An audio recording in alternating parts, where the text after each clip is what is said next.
primitive de ln de x sur x fois 1 moins ln carré de x.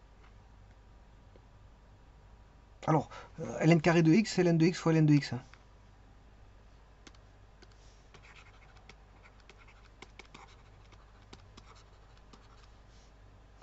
Voilà.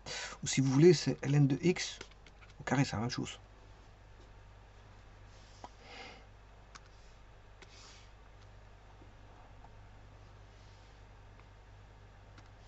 Donc, la fonction logarithme népérienne, la voici.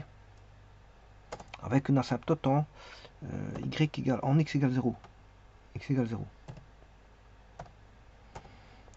Si vous mettez au carré, vous faites f carré, ben, tout devient positif. Vous avez toujours une asymptote verticale, en x égale 0, mais tout devient positif.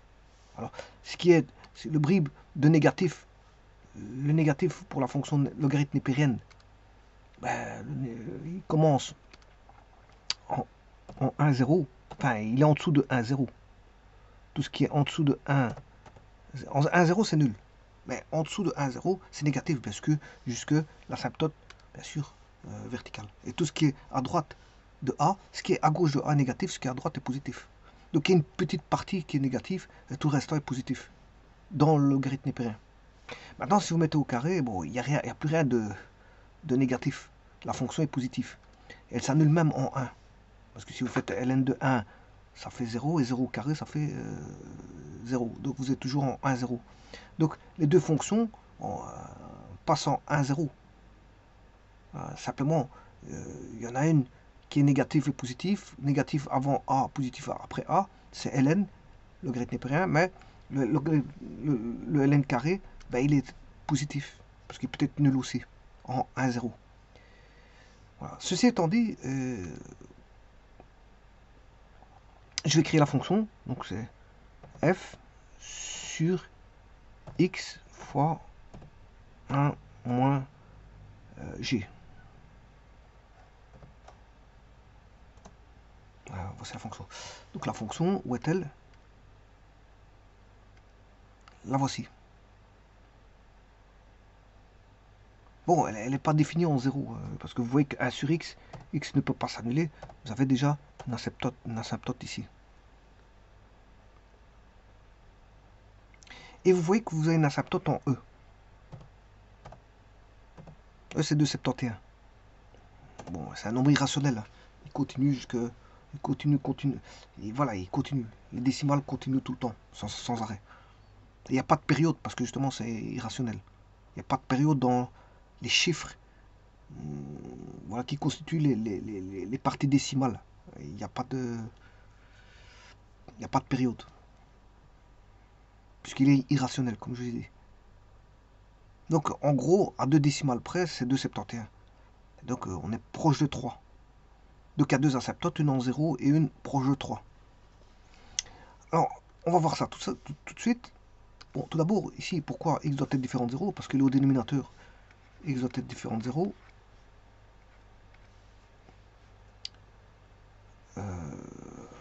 Ça, c'est une chose. En plus de ça, vous avez un logarithme népérien. Tout ce qui rentre dans le logarithme népérien, le x doit être strictement positif. Parce que vous avez un logarithme népérien ici. Tout ce qui rentre dedans doit être strictement positif. Parce que le logarithme népérien, sa fonction, je viens de vous la montrer, elle fait ceci. Et ici, on est en 1. Et puis, il continue de... sa monotonie, elle est strictement croissante. Elle est strictement croissante dans son domaine. Donc là, la fonction, elle est négative, comme je vous l'ai dit. Là, elle est nulle. Ici, elle devient positive. Mais les x, ils sont strictement positifs. Ils peuvent être pris, vous pouvez prendre des x ici.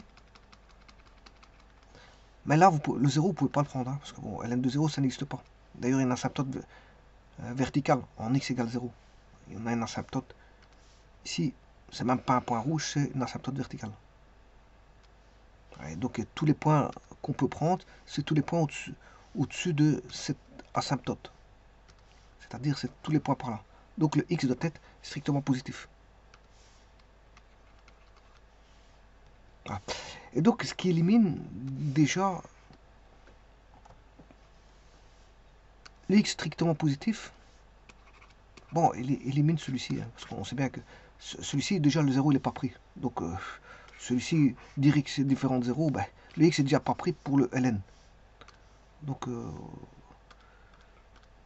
pour l'instant, on va se dire que x doit être strictement positif. Mais c'est pas terminé.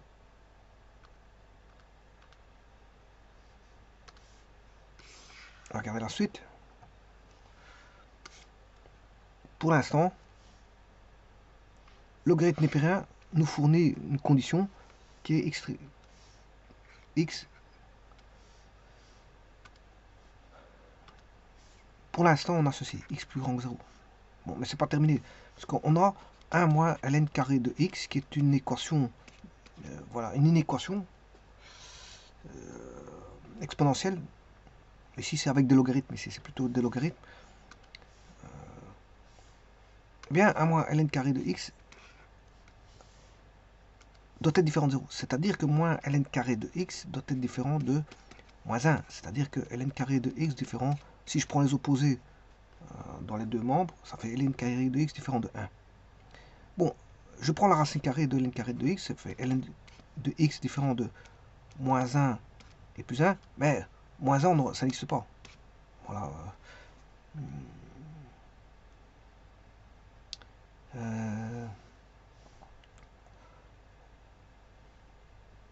Si. Moins 1.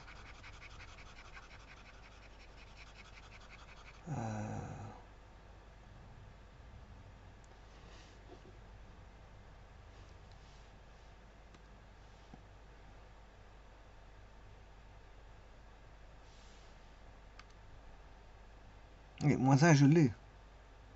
J'ai une asymptote là-bas. Alors, c'est combien ça? Bon, on va regarder. Je vais regarder. Donc, tout ça, je vais enlever parce que pour faire de la place. Donc, ln de x doit être différent de moins 1, 1. Bon, voyons voir d'abord pour 1. Ln de x différent de 1. X, je prends l'exponentielle du logarithme.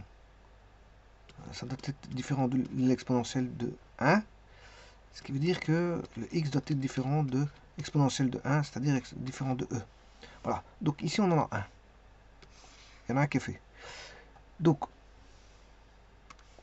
x strictement positif, domaine, x appartenant à R+, sauf 0. Bon, 0, on ne le prend pas. Donc, tout doit être dans R+, mais je dois déjà enlever le e. Le e, je dois l'enlever parce que ln de x doit être différent de 1. Alors, ln de x doit être différent de moins 1, je fais la même chose.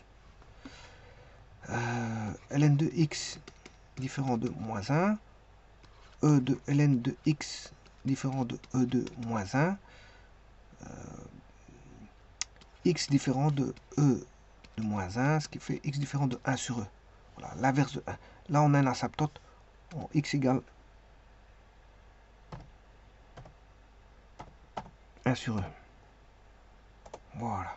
Là, on a nos trois asymptotes. Donc, on en a une en e et une en 1 sur e aussi. En 1 sur e. On en a une en e et une en 1 sur e. Bon, donc, le domaine ici, c'est R+, sauf 0, dont on enlève deux valeurs qui sont e et 1 sur e.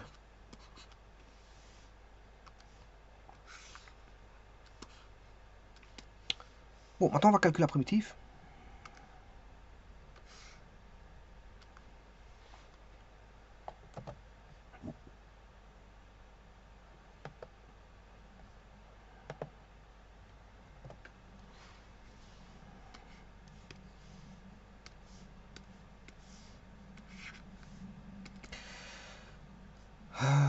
On va poser u égale ln de x. Différentiel de u, c'est 1 sur x dx. Donc vous reconnaissez, là on a u et 1 sur dx sur x. c'est du. Donc on aura 1 moins u carré. Bon, je pose v égale 1 moins u carré. dv égale moins 2u du, ce qui veut dire que dv sur moins 2 est égal à u du. C'est-à-dire qu'on a primitive de moins 1 demi dv. Donc u de u c'est dv. Et 1 moins u carré c'est v. Donc on aura moins 1 demi ln de v plus k égale moins 1 demi ln v c'est 1 moins u carré plus k. Et moins 1 demi ln de u il vaut ln de x 1 moins ln carré de x plus k.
Et là, bon, donc la fonction existe, voilà, par là. GeoGebra arrive à me trouver une réponse à gauche. Là, c'est mauvais, ça. La réponse en rouge est mauvaise. Ça, cette fois-ci, GeoGebra, c'est pas bon. Pourquoi? Parce que la primitive sera dans le domaine. Elle doit être dans le domaine de la fonction de l'intégrant. L'intégrant, le voici. Son domaine, le voici. Donc c'est R+, sauf E. C'est R plus 0, sauf E et 1 sur E. Donc cette fois-ci, c'est bien GeoGebra qui se trompe. Parce que cette partie-là ne doit pas exister. Ne doit pas exister. Donc là, il y a une erreur de GeoGebra ici. Il en fait un peu trop. Là, GeoGebra en fait un peu trop. Donne une valeur qui n'est pas dans le domaine, voilà, de l'intégrant. Donc c'est pas bon ça. La partie rouge à gauche n'est pas bonne. C'est-à-dire la partie que vous voyez là-bas à gauche n'est pas bonne. Parce que c'est pas dans le domaine. Le domaine c'est R plus 0, sauf E et 1 sur E. Donc il n'y a pas lieu de mettre ce point rouge. Alors, GeoGebra chipote avec des signes pour pouvoir mettre quelque chose à gauche. D'habitude, je dis il a une longueur d'avance, mais ici, à mon avis, il se plante complètement. D'habitude, il a une longueur d'avance, mais voilà, c'est vrai que personne n'est parfait, ni le logiciel. Hein. Le logiciel n'est pas parfait, c'est-à-dire les programmeurs qui sont derrière ne sont pas parfaits non plus. Parfois, bon, si on prend des millions de cas de figure, on pourra remarquer que bon, GeoGebra ne pourra pas calculer la primitive, ça c'est une chose, bon, c'est parce que là, c'est table d'intégrale en tant que voilà, qui sont prises en compte dans la programmation. Et en plus de ça, je veux dire, il y a des cas de figure où il ne sera pas géré, comme ici. Bon, il met quelque chose en trop. Et là, c'est pas bon. Je peux vous dire que c'est pas bon. Donc, personne n'est parfait. Donc, cette fois-ci, c'est pas GeoGebra qui a une longueur d'avance. Ici, c'est GeoGebra qui se trompe. tout simplement. Je vous remercie.